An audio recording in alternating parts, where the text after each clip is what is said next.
Thank you very much. First, I would like to welcome everyone here, and especially I would like to thank the IIA for hosting me here today. Today we are going to speak about financial intelligence. Just before that, let me give you an idea about what I do. I have my own training company in US. It's based in Richmond, Virginia. And what I do, the name of the company called Open Thinking Academy. It's about strategic thinking for exceptional leaders. The classes that I teach are related more to strategic thinking. So, for example, if you are trying to make a decision, you are always thinking about the technical side of it, and you are maybe losing the big picture and the strategic side of it. So the classes here will not help you really understand the subject, but will help you ask more intelligent questions. And I teach different classes like financial intelligence, similar to this one, creative auditing, strategic risk management, and other like emotional intelligence. My background is in finance and at the same time business psychology. So for the training today, the training is based on this book, Financial Intelligence. It's one of the best sellers in Harvard Business School. And the main idea of this book is about how can you really understand the numbers, how can you understand the financial information and the financial knowledge to be able to make much better financial decisions. The first question that I would like to ask you, why do smart managers make bad financial decisions? What do you think is the answer? You can see in the last couple of years what happened in the market. Anyone would like to answer? Why do you think smart managers are making bad financial decisions? Go ahead. They're doing bad assessment of risks. Exactly, so in that way they don't understand the risk in front of them. This is one of the aspects. Another one? You are all financial managers, auditors. Why do you think they are making bad decisions? You can see what happened, all these crises. They couldn't understand everything. The answer to this is simple. If you are making a financial decision or if you are making any decision, you are going to do one of two things. You are going to first have financial intelligence. You need to understand the risk. You need to understand all the financial aspect of any decision that you are making. At the same time, you need to have emotional intelligence to control your feelings. So for emotional intelligence side, if I'm a trader and I'm looking at the market and the market is moving down and I can't control my emotions, I'm going to go with the market and I'm going to say, okay, I'm going to sell right now. Or if I see the market and the market is moving up, I'm going to say, oh, I'm going to go and buy right now. Emotional intelligence in any decision making, if you are doing auditing, accounting, finance, if you can't control your emotions, you can't control your decisions. So probably you are going to make the wrong decision. But today we are not speaking about emotional intelligence. This is another course. We are speaking about financial intelligence. For financial intelligence, you need to be able to do four things. First, you need to understand the numbers. Obtain the numbers and understand them. After, you need to convert these numbers to information. Connect this information to get knowledge, and after that, make financial decision.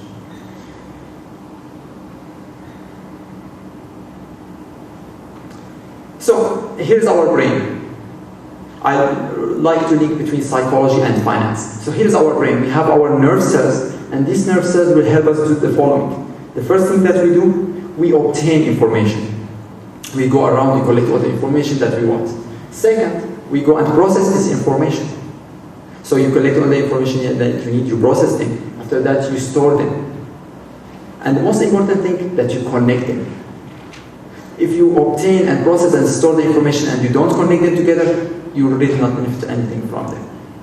So here's the financial numbers. The first thing, as an accountant or an auditor or a financial manager, I will look at the financial numbers. They don't mean anything. They are just numbers. After I define them, I'll be able to come up with financial information. I will know, okay, this is my sales, this is my profit. And after I connect them, I will be able to come up with financial knowledge. So it's three processes. First, I will get the numbers, convert them to information, and after that, connect them to get the financial knowledge. And based on them, I will make financial decisions.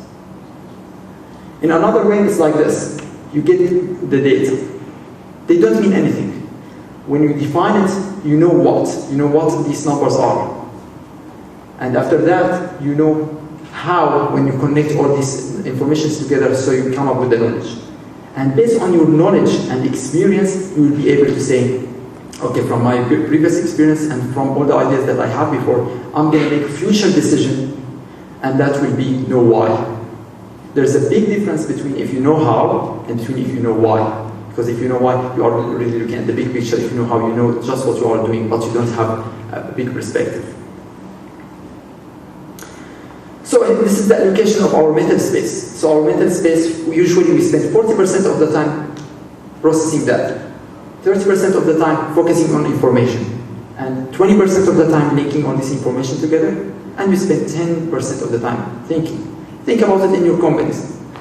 All the time you are busy trying to collect some information, try to obtain them, do something, but after that, if you have 10 minutes sitting just to think, someone will come to you, what are you doing? You'll be like, I'm thinking. Be like, don't waste your time, do something useful.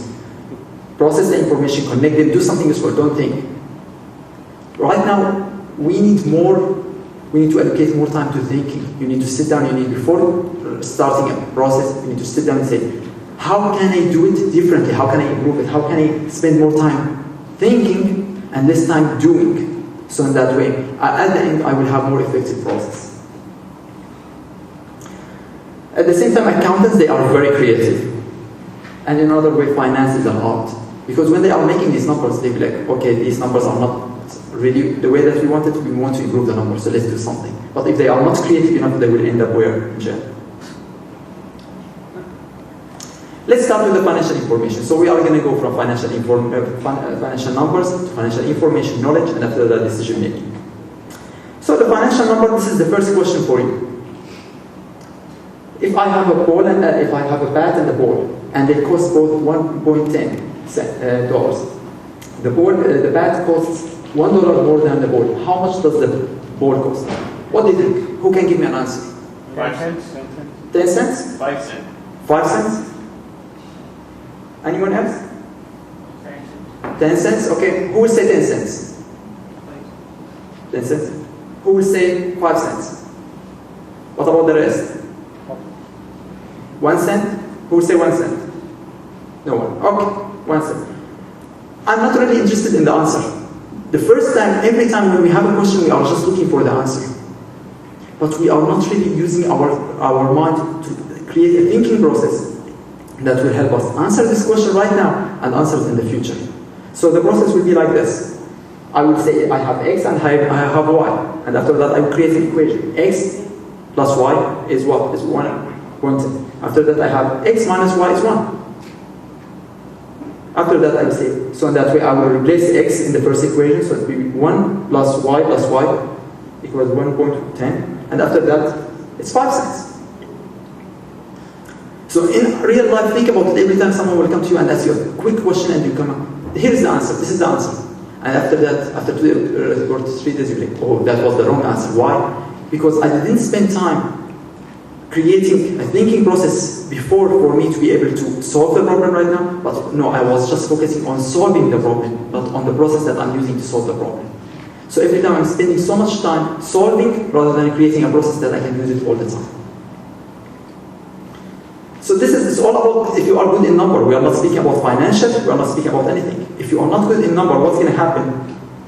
There's a very interesting book called Innumeracy. This book, innumeracy, the technical meaning of it, it's a person's inability to make sense of numbers.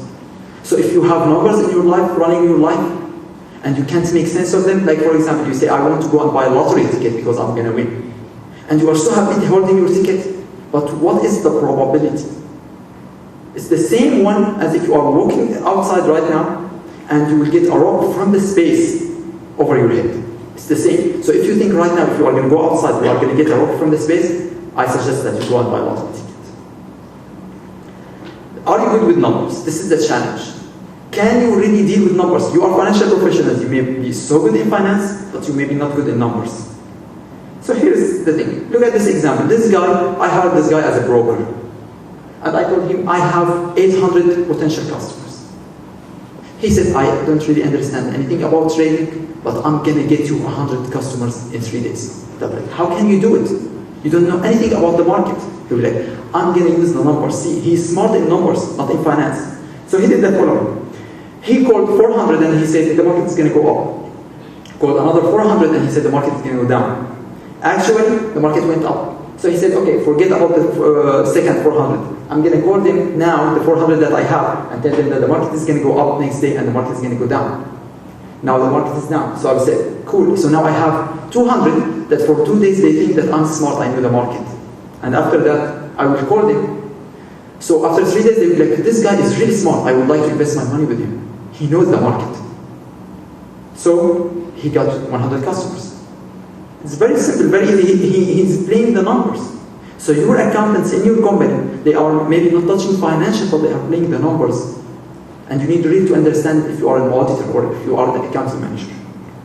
Another thing, what do you think if you are the board of directors of a big company, and I'm telling you, I'm standing here, I'm very proud to tell you that we improved our sales $3 million this year. This quarter, the first quarter. What do you think? What would you say?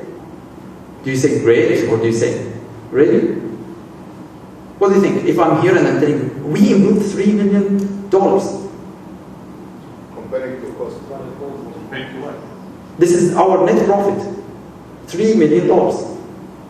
Would you give me a bonus? What was your previous? Exactly. So in that way, look, and this is what's going to happen. If you are a board of directors and you are sitting there and someone will say, look, we improved our profit. It's amazing. And he's showing all these slides. But he forgot to show you that this is our profit last year. So last year we improved 50 million. And this year we just improved 3. So he said, forget about it. I'm financial manager. I'm just going to show them this quarter. They are not going to ask me questions. They are not going to say anything. They're going to be like, oh great, you improved 3 million and I'm happy, I'm going to give you a bonus. Think about it in life. How many times someone will say, look at this. I was able to increase my money 50% during this year. You'll be like, okay, cool, I would like to invest with you. But if you think about it, maybe he's losing for the last 10 years. So always look at the big picture. This is the main idea. At the same time numbers can tell a story. And financial auditors, they are so good in what? In telling a story. So they are storytellers. They are not creative, but they are also storytellers. So it's very important to understand what story they are trying to tell with the financial statement. Now we understand the financial numbers, let's move to financial information. So here's a question for you. If I have a company, I would like to buy a company. I have here a company in Dubai, I said, I would like really to buy it. Or I have an international company like IBM and I would like to buy it. And I would like someone to give me the value of this company. How can I value a company? Who can tell me like a way for me to get a value of a company? What's that? Exactly, so this is one of the ways. The first one, I can say that you can take the number of shares multiplied by the price, so you understand the market capitalization of this company. So you say, okay, the price of this company right now in the market is this, so I'm getting one buy it. This is one way. Another way, like you said, I will take the present value of future cash flow. So I have two ways, right? We are financial professionals, we are really smart, we know how to do it. But did we do this in 2000? No. What happened in 2000? All these .com companies came and said, I have a company called Book.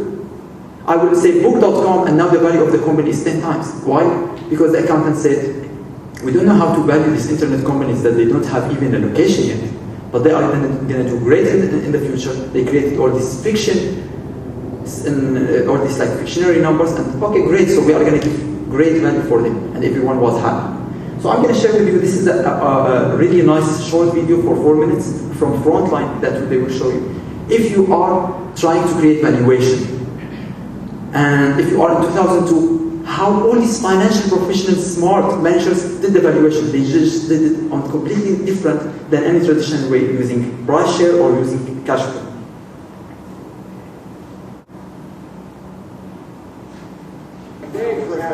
Just a couple of years ago, Americans sat mesmerized as the investment bank's stock analysts went on television and touted stock after stock after stock. AOL, Yahoo, Amazon. Which has really created a very strong brand awareness. It was Wall Street's version of a telethon.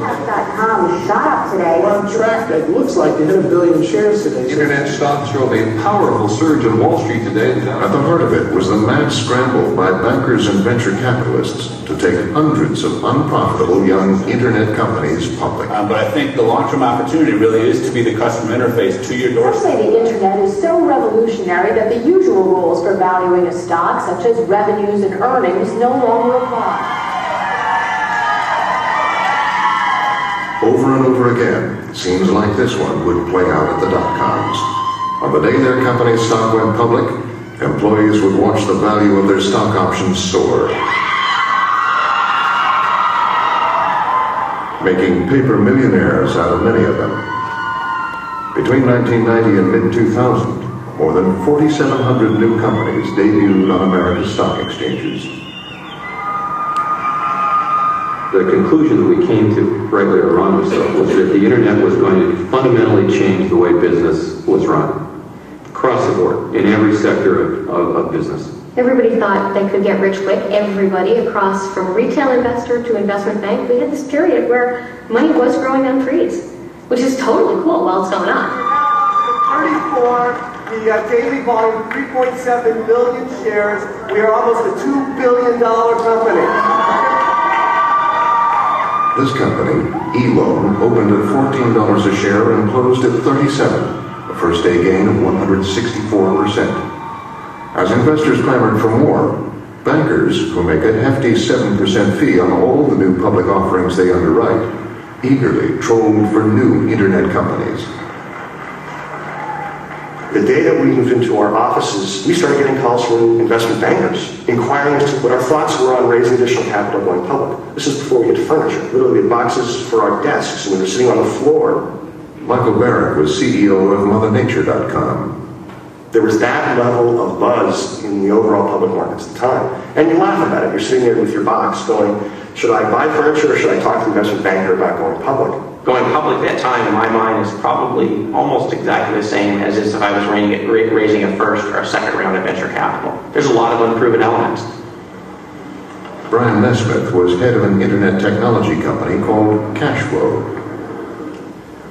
I haven't proven that we can be profitable. I haven't proven that I can really grow the revenue. I don't have all the members of the management team. The product may still have some technology issues that we have to validate. And effectively, the way I started to think of it is we had millions of investors that started acting like venture capitalists, and they're not necessarily very smart ones. They don't do the due diligence. They don't do the fundamental work. There were so many deals that went through during 99 and 2000. And the hardest part for both sides, for bankers and analysts, the hardest part was that a lot of companies that looked like there was no there were getting out of the marketplace and going to the moon. It could be as simple as adding a .com to your name while making a few internet-sized promises. As we like to say, one day we will touch every mortgage in America.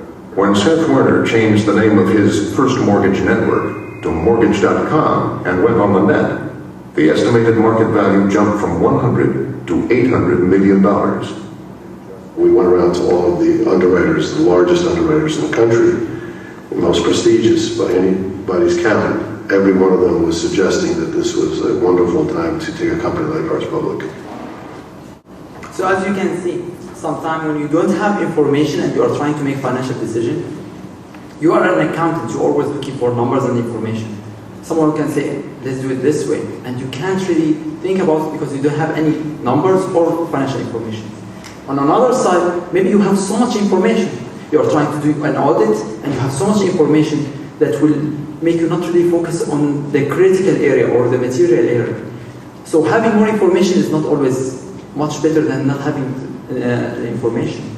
If you think about it, if you are doing an audit, usually you should have between 3 to 6 items that you are looking at or you are thinking in your mind about when you are making a decision. Because if you have more than that, you will not be really able to allocate the resources in your mind to make effective decisions.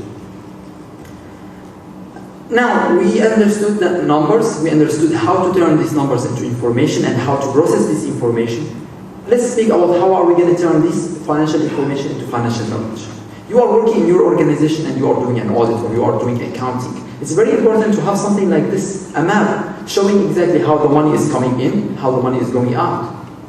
In that case, everyone in your organization will be able to understand, okay, I am here, these are my expenses. When you are meeting with all the other departments, they'll be like, I really have now a clear idea about what's going on in my business.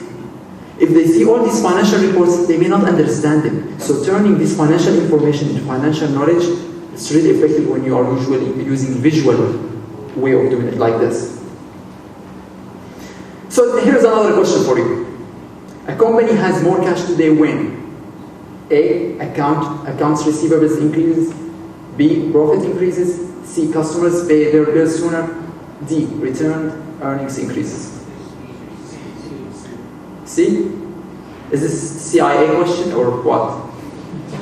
Okay, exactly, it's C. But many managers, they are going to say, no, it's B, it's all about the profit. If I have more profit, think about it in the market. If you ask someone, you say, if I have more profit, I'm good. I don't care if the customers are going to give me money right now. They go to their marketing and sales department and say, increase my profit. I don't care about if the customer are going to be right now. So here's the income statement. Now my question before I start with the income statement. If you are trying to look at a company and see the performance of this company, and they give you the financial statements, they give you the income statement, the balance sheet, they give you the cash flow, and they give you the change in ownership equity. Which statement are you going to look at first? Income statement, okay, perfect. So you are an investor, probably you are trying to look at. Who look at something else? Cash flow. Who look at the balance sheet? Okay, probably you are a banker. You are trying to understand their financial condition. So as you can see, if you are taking a decision based on if you are a banker or an investor or an accountant, you are looking at different statements. But always think that you need to look at the cash flow. It should be the first statement, because if you are looking at the income statement or the balance sheet, and I will show you now why, they are fiction. All these numbers, they are not real, they are estimates. So think about it. Who created these numbers? The management. Who decided which accounting method they are going to use to account for the revenue and the cost? The management. Who decided what method they are going to use? The management. And after that, how did the management figure out this? They just said, let's do it this way, or let's do it that way, and we are going to say we did it for this reason or that reason. So they can select the method, they can implement it, and they can justify it. So in an indirect way, they created all these numbers based on whatever they want, and they give it to you and they say, this is our profit. But maybe if you go into their accounting system, this is completely wrong. But they can justify it, and no one can say anything. It's legal, completely legal. So all these numbers are fiction. Every time right now when you are looking at the income statement, don't trust the numbers. They don't exist. They are just whatever the management decided to write there. So profit is an estimate. When you look at the profit, when they say IBM, the profit for it is 1 million this year, it's just an estimate. Maybe they have just $500,000, but they decided based on our method of accounting, we are going to say it's a million. Never trust the profit. Accountants, usually they make judgment decisions. Think about it all the time. When you are, okay, you have a new way of operating. You say, okay, I want to recognize revenue. How can I do it? I'm going to use this approach or that approach. It's all judgment decision. The accountant will say, okay, I'm going to use this for this reason. And after that, the financial managers, they are going to make objective decisions using this information. But when you are looking at the financial statement and making a decision, you are not really thinking, well, the accountant are using subjective decision. So my decision may be not correct, because if I don't understand the assumptions and ideas behind the judgment decision that the accountant made, I will not be able to understand really my numbers.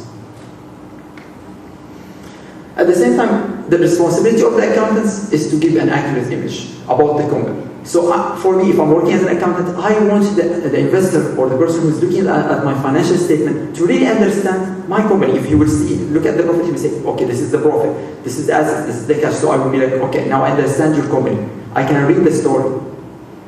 But in reality, all these numbers are using judgment. And at the same time, this judgment, each judgment is going to lead to different results because they are using different methods. So for that case, you can't trust the numbers, because they are using a different method to create the accounting that they want, and at the same time, they can manipulate them. They can do whatever they want with them. So it's very important for you to ask questions about the numbers, saying, okay, you have a profit. What about this profit? How did you recognize the revenue? How did you account for the expenses? What do you have in the revenue? Do you have the revenue for next 5 years there? I want to understand.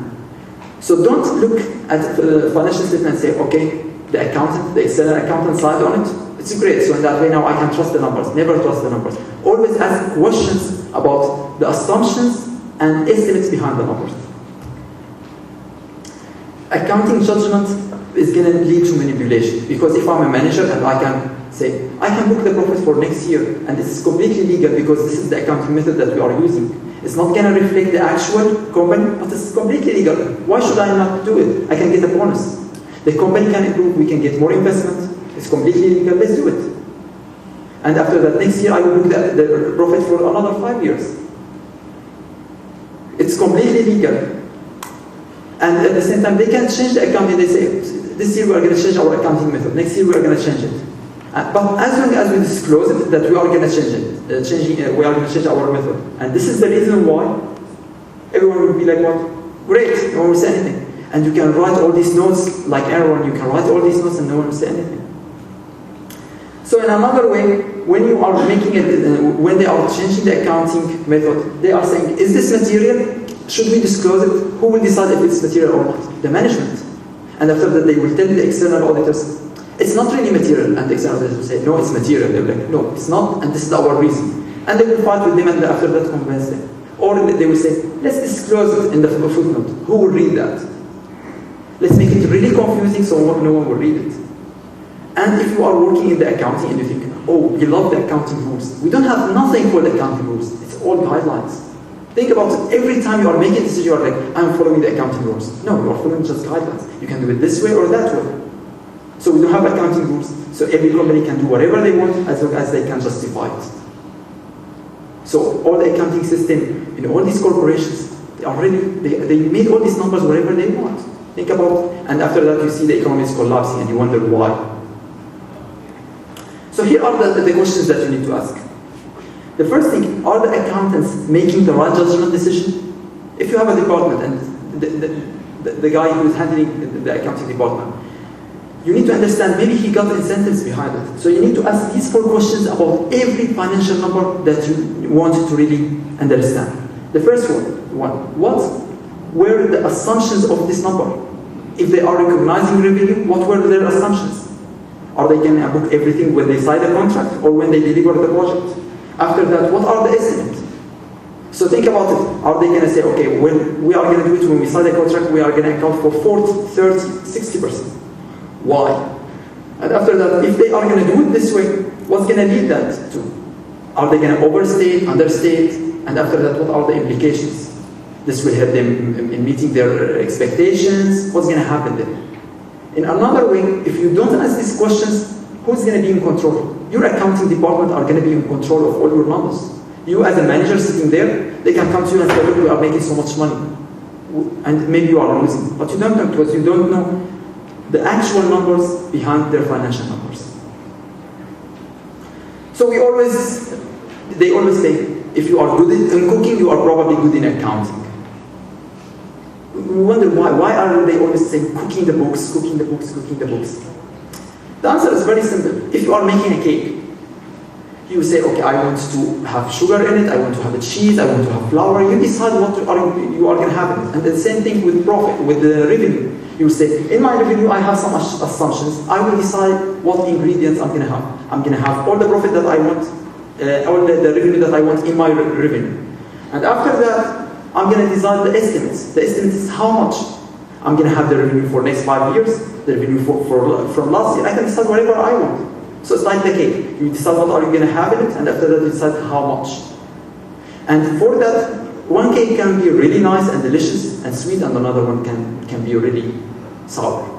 So if you are cooking and you are doing accounting, you are thinking in the same way. You are always trying to make a judgment decision. Should I include this? Should I not? And what is the result? At the same time, when you are looking at the financial statement, usually we say, these numbers are accurate. Because this is like our accounting way, that we should have accurate numbers. But in reality, they are not accurate. They are just estimates. So don't say, okay, we have 300 profit. We missed really by 10%. No, it's just an estimate. They didn't miss anything. They just estimated how much they have profit this year, how much they are going to have profit next year. So let's start if you are speaking about profit. Companies, they love to improve their profit. They can do it in 2 ways. They can increase their revenue, or they can what? Decrease their expenses, right? So increasing revenue, they love to use revenue recognition. So we have Xerox. Xerox said, we are going to sell all these equipments, but we are going to book these equipments, we are going to lease it over 4 years. And at the same time, we are going to have service and maintenance, but we are going to book everything right now. Why? Because we wanted to show profit. So they booked everything up front. But after that, the government discovered, they said, well, you were overstating your profit. And then they were overstating their profit by $6 billion. Imagine how many bonuses they got for that, how much tax deduction they got for it, how much tax they paid for it. They were playing with the numbers. No one said anything. It's completely right because they justified. But after that, they discovered that what they did is completely wrong. Another example, if you are in the retail business, especially here, if you are working in the retail business, they can say something like this. They are going to say, we are going to ship it to our suppliers and we are going to put it in their stores and we are going to say that we are going to recognize this revenue. And next year they are going to say, sorry, but you sent so much items. Please return some of them. They will get them back and they will say, okay, we are going to deduct from our profit next year. So the managers think about it. By the end of this year, the managers, they are going to try to sell as much as they can, and maybe they will send like wrong orders. They say, oh, we did a wrong order, we are going to send it for $10 million. And after that, good, we are going to report $10 million. And next year, oh, we'll take it out of our books next year. No big deal. Or we can reduce expenses. So if we go back to the income statement, we have our sales, we can play with it wherever we want using the recognition method, and after that we have our expenses. So for our expenses, we can say, we are not going to include really the manufacturing cost in our cost of goods sold. Yeah, but it's manufacturing cost. Yeah, but we are going to account for it in another way. We are not going to include even the raw materials. Are you crazy? It's a raw materials. Yeah, we are going to do something else with it. So you can do whatever you want. And after that, you get to the gross profit that you want, and you say, we are not going to account for our other expenses. Or we can play with what? With depreciation. Managers, they love to play with depreciations. Why? Because it's so easy to justify. So we have waste management. It's in US, and what they do, they just like collect garbage all around and they do some recycling. They decided we want to expand in US. So they went and they bought like so many companies in US that they are doing garbage in different states, but they couldn't know how to run them, and they were losing. So they said, wait, we are losing. We should appear that we are making money. How can we do it? The accountant, he was so creative. He was like, why don't we change the depreciation schedule for our machines? So we have 2,000 trucks, we have 1.5 million dumpsters. We can just change our depreciation schedule, and in that way, we will appear that we are making so much money every year. We are so happy. So they did this, and after that, they increased their profit by about 3.5 billion. So easy. They just changed the depreciation. And when the external accountant came, they said, we are really maintaining our machines. So for that, they are going to last for a long time. It's so easy. It's a very easy answer. Think about it in your business. If your accountant decides, I'm going to change the depreciation for something, and they can appear that, wow, you are making money, but in reality, you are losing. So here's another question for you. Which is more important? How much you make, how much you keep, how much you borrow, or how much you spend? Who will think it's A? I have A. Who will think it's B? The answer is B. It's how much you make, how much you keep. I don't care if your company you say, look, I am really making so much money. This year, 100 million, but we just have our net profit is just what? 1 million. So it's all about your net profit. It's about how much you keep. Think about it, if you are the CEO of a big mall here, you'll be like, I am getting really very good salary, but I have rent, I have expenses. By the end of the month, I'm not even covering my expenses. So it's not about how much you make, it's about how much you keep. What do you think about this statement? You are an auditor, and you are looking at this statement, and they are telling you, in 2000 we have really good revenue. We have 100 million. And at the same time, look, we increased our total assets. We doubled our assets this year. We are really doing a great job. And you are the external accountant or the external auditor or the internal auditor. And you are looking at it and saying, wow, it's good. Should I be concerned? Who will question it? About what? Cash from operating activities. ROE. Can you see something wrong here? Can someone tell me something wrong in this picture? What's that? Can you see the operating and results? Can you see the net income? That my net income slightly increased, and my revenue, they were more than double. How come that my net income is not increasing? What's going on? How come my income is not increasing? I have all this revenue, and at the same time I have all these assets. What's going on? And what about the cash flow? Can you see the cash from operating activities? I'm not really hardly making any money, but I have all these revenues. What's going on in the business? Here's another picture. Can you see the revenue and look at the operating results? The revenue is going up, but the operating results is not really moving. So I should be concerned. Why? Because this is the statement of error. And the external auditors, they were happy. They were like, it's a nice statement. They just signed. And the investors, they were like, Aaron is great. They are making so much money. But no one went down and read all the footnotes because they were very confusing. Now I'm going to show you a short video for 4 minutes about Aaron. This is from the movie Aaron, the smartest guys in the room.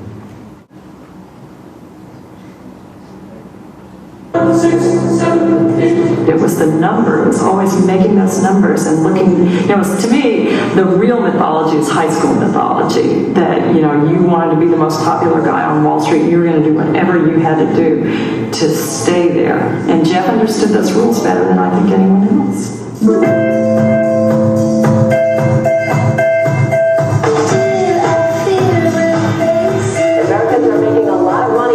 The stock market soared to near record highs yesterday. The stock market continued its bull run Thursday. The Dow rose at nearly 61 points. Even the person with very little disposable income all of a sudden began to play in the stock market because nobody could fail, because stock prices were just going up and up and up. Another day, another record. And the internet, technology stocks, just going wild. Gained more than 100 points to close at 7,895.81, the highest finish ever.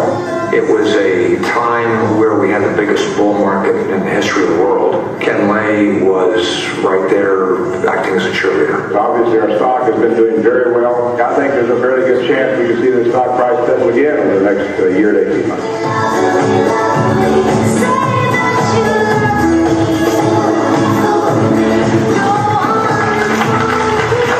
Enron mounted a campaign to capture the hearts and minds of stock analysts. The natural gas stocks include Enron. We're never satisfied, and I don't want us to ever be satisfied with the stock price. It should always be higher. Enron posted a 30% jump in second quarter profits as web-based trading boosted its wholesale energy business. The game was played on Wall Street in such an established way throughout the 1990s. As long as the company met or exceeded the analyst projections for quarterly earnings per share, the stock went higher.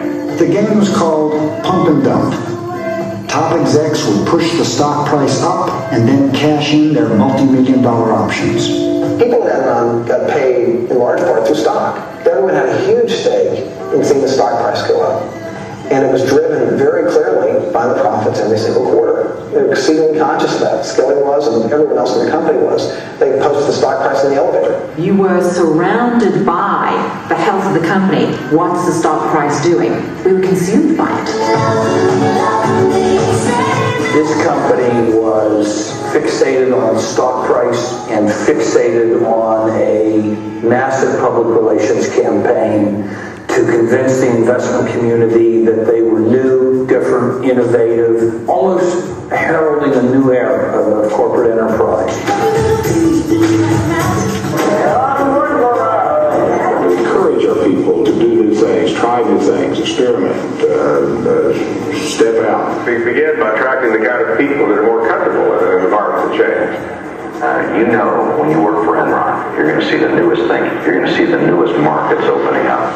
Enron Online, a fabulous, fabulous story. Probably put on. They were so good at their acting that they convinced corporate America that they were smarter than anyone else. Alan, with our sincere thanks and admiration, we are pleased and indeed honored to award you the Enron Prize for Distinguished Public Service. Continue to go up 25%. They continue to sell the company as being a very stable place where it can predictably increase profits 10 to 15% a year. In fact, to get to those numbers, Enron was doing all sorts of questionable things, taking enormous risks. We like risk because you make money by taking risk.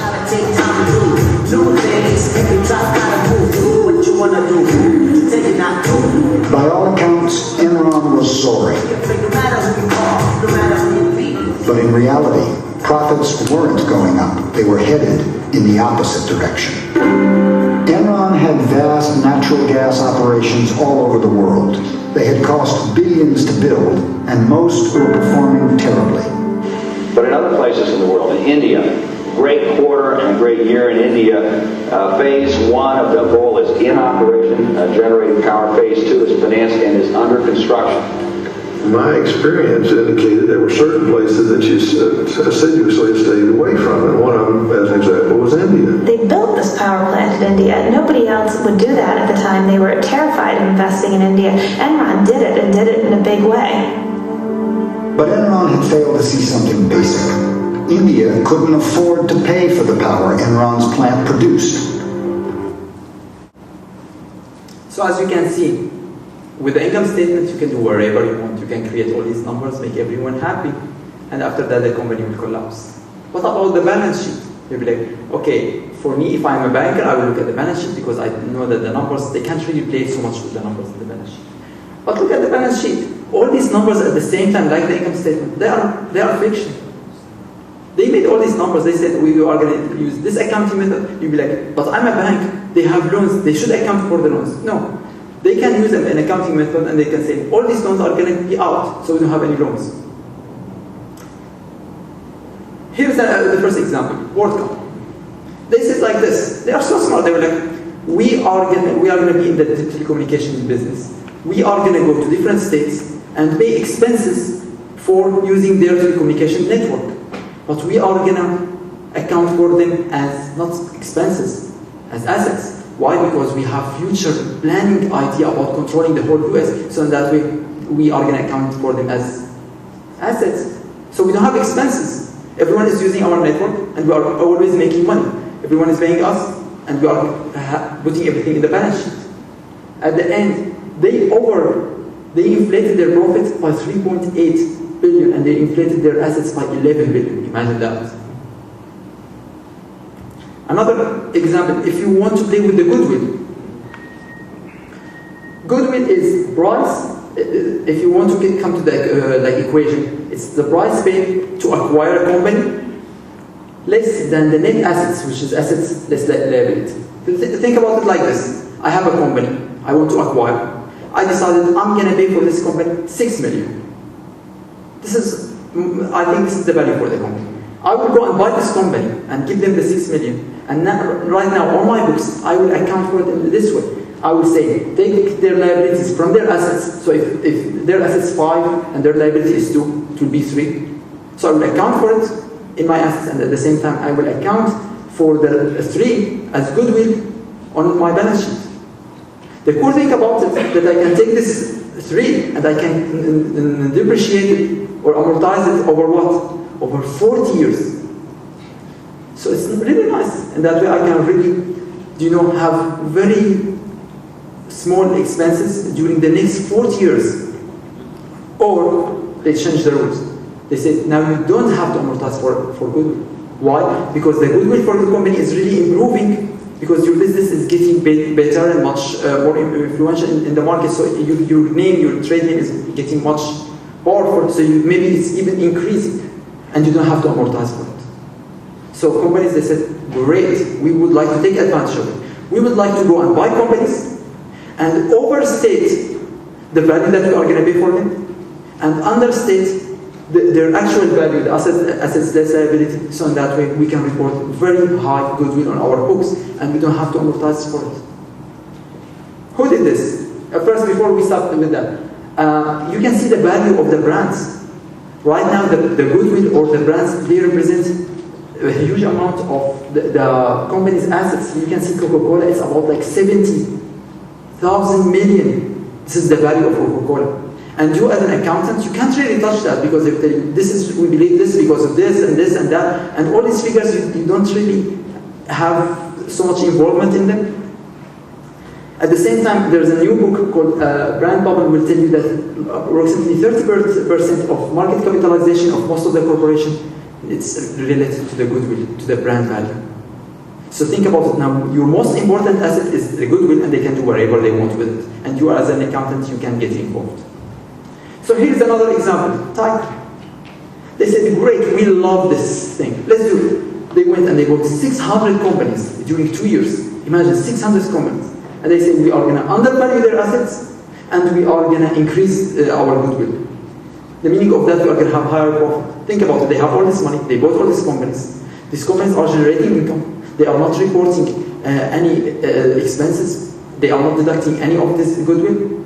And they are saying, we are making profit. After that, they had to suffer, in 2002, they suffered about like $9 billion loss just because of the method that they used after the government discovered what they were doing. So depreciation is goodwill and depreciation, they are really very nice areas to play with, because you as an accountant, you are out of the picture. They can decide whatever they want, the management, and they can tell you as an accountant or an auditor, this is what we want to do, and you can't really have that much discussion with them. Another example related to now the liability side. We are speaking about assets, now what about liability? Enron, they love it. They said, we are gonna get so much money, but we are going to not report them where on our balance sheet. All these loans, the way that they can do it, they said like this: if you own more than 50% of a company, you need to include it on the balance sheet for the parent company. But if you own less than 50%, you can just take it off the balance sheet. So they went and they created all these partnerships, and they said, great, we are creating all these partnerships, and we are not going to really account for them because we own less than 50%, and we are taking all this money to buy all these operations in India and spend all this money. And do you remember their assets are going up? What about their liabilities? Nothing happened. Their assets are going up. Where are they getting the money from? They are reporting all this profit. They are reporting all these assets, but they don't have really liabilities. So when they discovered what happened, they couldn't even afford to pay for their loans at the end of it.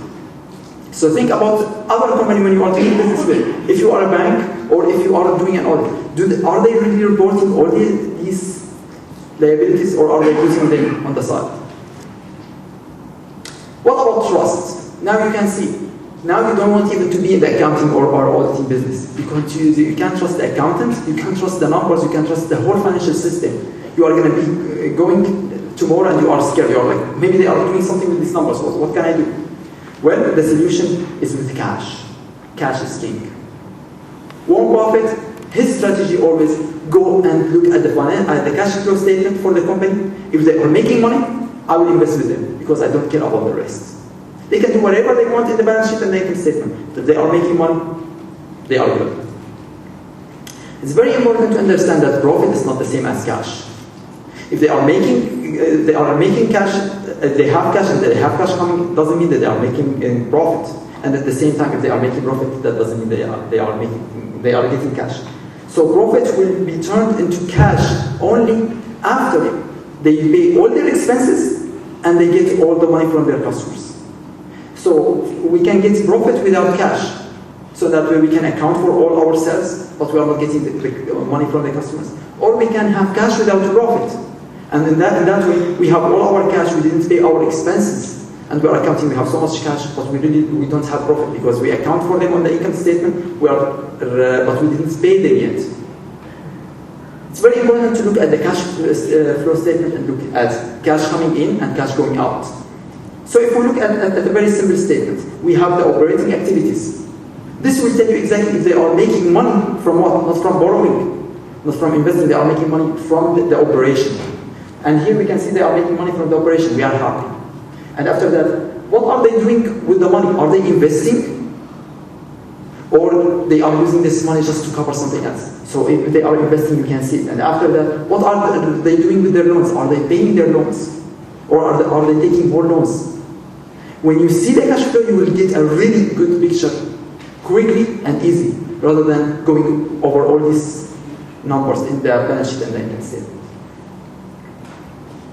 Here is another question for you. So now we covered up to now the financial numbers, the financial information, the financial knowledge. Now we are going to think on strategic level. So if I have Jack is looking at Anne, but Anne is looking at George. Jack is married, but George is not. Is a married person looking at an unmarried person? Who can give me the answer? It's a strategic way of thinking. Think outside the box. And you need to tell me why you came up with the answer. Who will say it's A? Okay, who will say it's C? We have C. Who will say it's B? I'm going to help you. Let me help you. Here is Jack looking at Anne.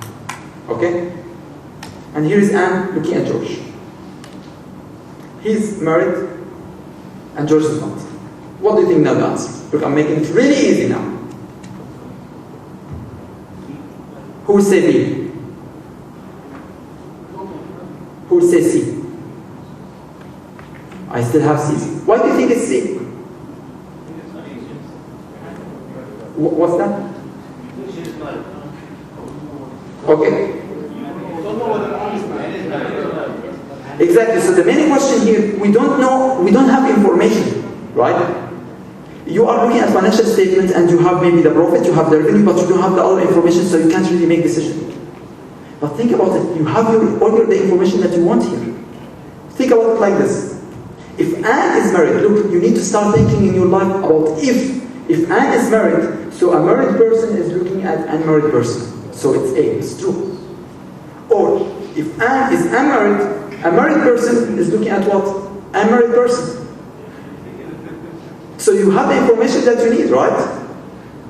You can decide, okay, we have two situations. It's one way or another.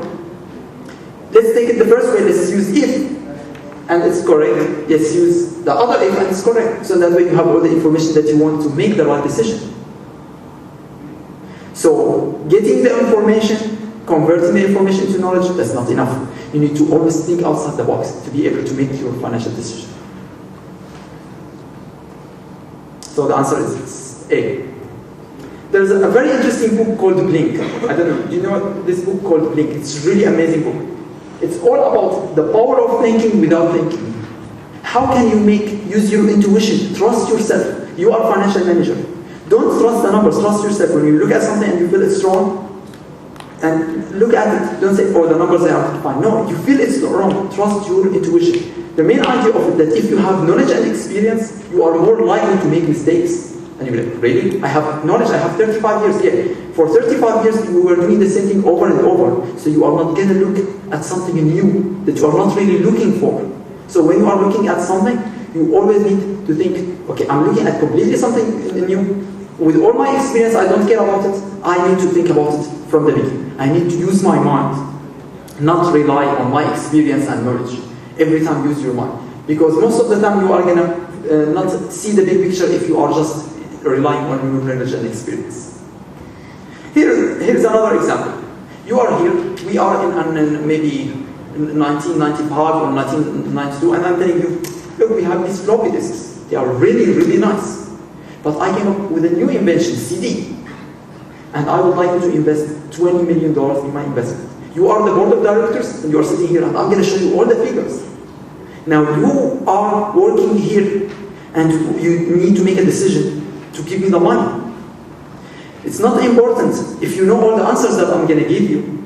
The most important thing, what questions are you going to ask me? When you are working in the auditing department or accounting department, it's not important finding the answer, it's important what questions are you going to ask to be able to understand the situation. So if you don't have enough information, or if you don't have enough answers, you need to be able to ask intelligent questions to get it, not look for other answers. This is a real situation. 3M, they said, okay, we are going to start using this new invention, which is the CD. And I'm going to show you a video from In Search of Excellence for Tom Peters, that will show you how the manager at 3M went to the board of directors and what questions the board of directors they were trying to ask. And you can see from the whole video, it's about like 7 minutes from the whole video, that the main thing is not about, okay, I understand all the numbers, I can collect all the ideas. It's about having the strategic thinking to be able to ask the right question and at the same time figure out what this manager is trying to present beyond the numbers. Is he trying to play with the numbers or not? We all believe in this plan, right? We don't think it's sandbagging. So what do you think I should say in response? Davies is now at a crossroads in his operation. To mass produce the discs and bring them to market, he needs a scale-up allocation of $20 million. The final decision will be made in just a few days at corporate headquarters in St. Paul. To prepare for the meeting, Davies and his team hope to pinpoint the objections likely to arise when he makes his pitch. Jim Thwaites, for sure, is going to be very concerned, as he has been all along, about the amount of capital that the project is chewing up relative to the amount of cash that it's bringing back.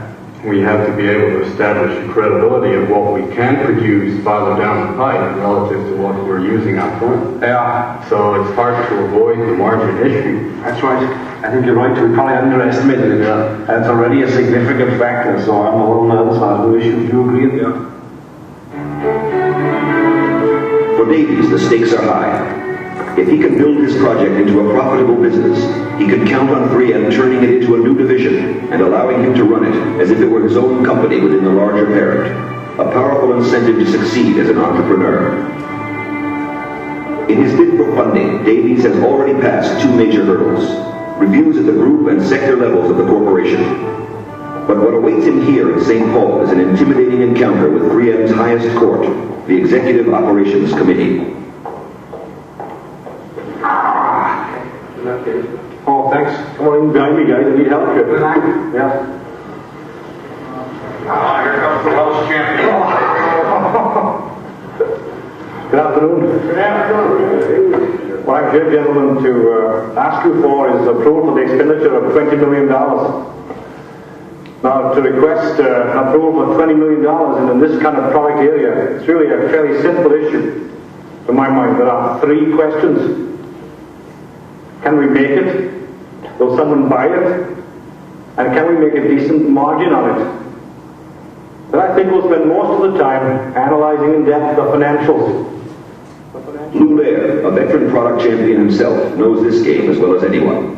Jim Thwaites, president of international operations, is known to be unhappy about Davies' projected profit margins. Bob Adams, in charge of all 3M research. Al Jacobson, industrial and consumer sector. Al Huber, Davies sector chief and major ally on the committee. Desi Desimoni, life sciences, and Ken Shane, graphic technologies. Is this agenda acceptable to everyone? Fine, go ahead. We stand in a leadership role to do it. If we do it right, we can make margin on it. Good margin, traditional 3M margin, and it'll be a big business for us. Notice how, even in the heat of battle, Davies remembers to hold his disc flat.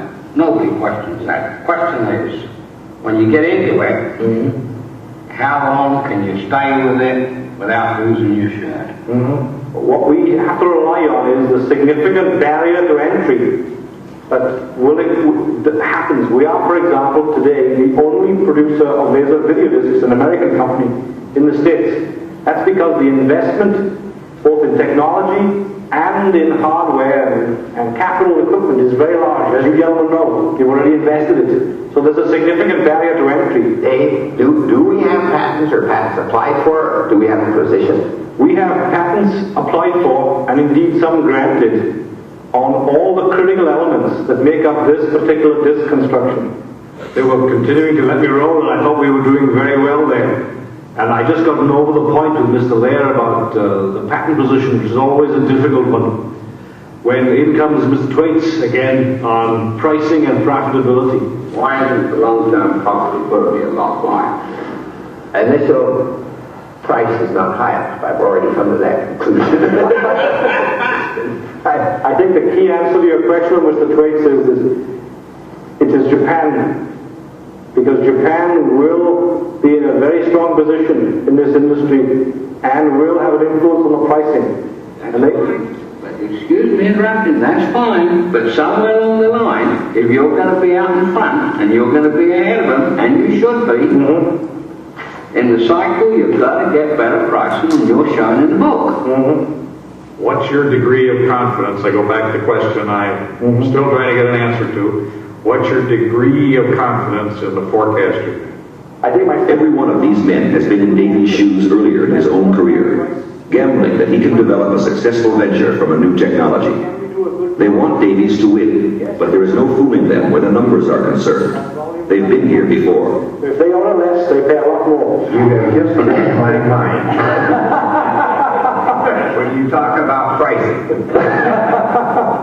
Now we get serious about it though, this team, they sound pretty innovative, and the fact is that the forecast projections are not going to give us the kind of yield that we need to do the job and to make the investments that this type of business justifies. And the customer's going to do very, very well out of it.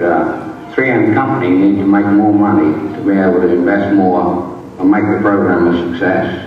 That's the point where they threw you guys out of the room and really began to cream me with weights leading the charge. For 30 minutes they put me through the hoop on pricing, profitability projections, and the return on investment. I really thought that I was not going to get the money at that point.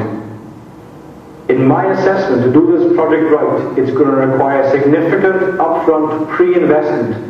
And that's where my program probably differs from a lot of others that you see. I have factored in heavy investment in development costs, in scale-up costs, in pre-investment costs into this program. And it makes the next 4 years of the program look quite bad. If we ran this to the 6th, 7th, and 8th, and 9th year, I think it would look a very attractive program. Chairman, I'd like to move approval of the proposal that we looked at today. Second. Are there any questions or other suggestions? Comments? All in favor? Aye. Opposed? Very good. Thank you very much, gentlemen. I appreciate your attention. Next up.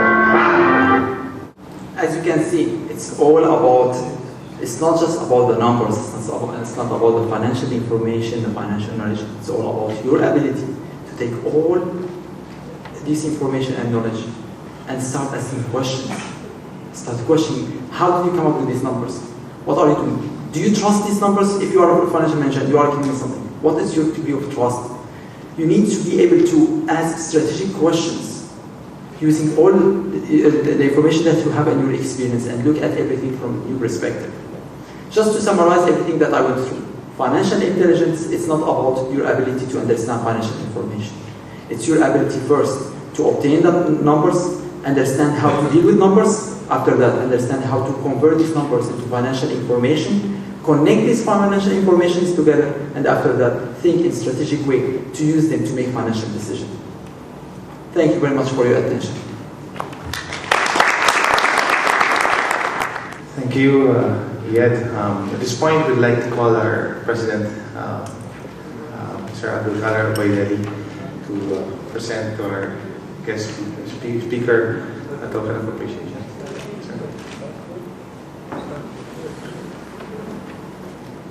Also, sir, message from you. Are you still awake, guys? Okay, that's good. I think on behalf of all of you, first of all, I'd like to thank you for coming. Sorry I was a bit late because I had a commitment which ran a bit more, that's why I came a bit late. But looking at Iyad's presentation, we wonder whether we really want to continue to be accountants or auditors. Isn't that correct? Huh? Maybe it's not the right field then, because whatever we do is not right, isn't it? No, but really it's about, it's an overall picture, and I think Iyad put it very well. Whether we are from an accounting point of view or from an auditing point of view, we do our best. But the decision is, you cannot make a decision based on numbers, and we all realize and we all know that. It's a combination of all different. The bottom line comes your gut feeling. Sometimes your gut feelings, when you feel about something, it's usually correct. So, on behalf of all of you, I'd like to really thank Iyad for his really very interesting and a presentation that I would personally remember very well. And we hope to try to bring him back in the future where he could spend more time, because it was a very short 1 hour covering a lot of aspects. So, thank you very much. So Iyad, I'd like to appreciate and thank you very much for this presentation.